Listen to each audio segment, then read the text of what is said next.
പ്രസിദ്ധ സംവിധായകൻ ആന്റണി ഈസ്മാൻ അന്തരിച്ചു. 75 വയസ്സായിരുന്നു. ഹൃദയാഘാതത്തെ തുടർന്ന് തൃശൂരിൽ വെച്ചാണ് മരണം. സംസ്കാരം പിന്നീട്. സിനിമാ മേഖലയിൽ നിശ്ചല ഛായാഗ്രഹനായി ആരംഭിച്ച് സംവിധാനം, നിർമ്മാണം, തിരക്കഥ, കഥ എന്നീ മേഖലകളിലെല്ലാം വ്യക്തിമുദ്ര പതിപ്പിച്ച ആളാണ് ആന്റണി ഈസ്റ്റ്മാൻ. തൃശൂർ ജില്ലയിലെ കുന്നംകുളം ചൊവ്വന്നൂരിൽ മുരിങ്ങാത്തേരി കുര്യാക്കോസിന്റെയും മാർത്തയുടെയും മകനായി 1946 ഓഗസ്റ്റ് 26 ജനിച്ച Antony Eastman Chowwannur saint Thomas സ്കൂളിലും കുന്നംകുളം ഗവൺമെന്റ് ഹൈസ്കൂളിലുമായിരുന്നു പഠനം. 60കളുടെ മധ്യത്തോടെ ഫോട്ടോഗ്രാഫറായി ജീവിതം ആരംഭിച്ചു.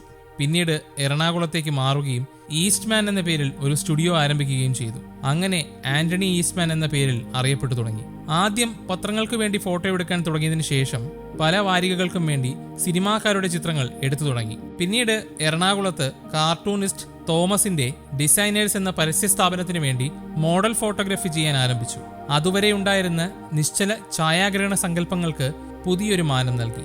സിനിമാ ലോകത്ത് പ്രശസ്തരായി തീർന്ന സിൽക്ക് സ്മിത, സംവിധായകൻ ജോൺസൺ തുടങ്ങി ഒട്ടേറെ പേർ അരങ്ങേറ്റം കുറിച്ച ഇണയെ തേടിയായിരുന്നു ആദ്യം സംവിധാനം ചെയ്ത ചിത്രം. തുടർന്ന് വർണ്ണത്തേര്, മൃദുല, ഐസ്ക്രീം, അമ്പടഞ്ഞാനെ, വയൽ എന്നീ ചിത്രങ്ങൾ സംവിധാനം ചെയ്തു.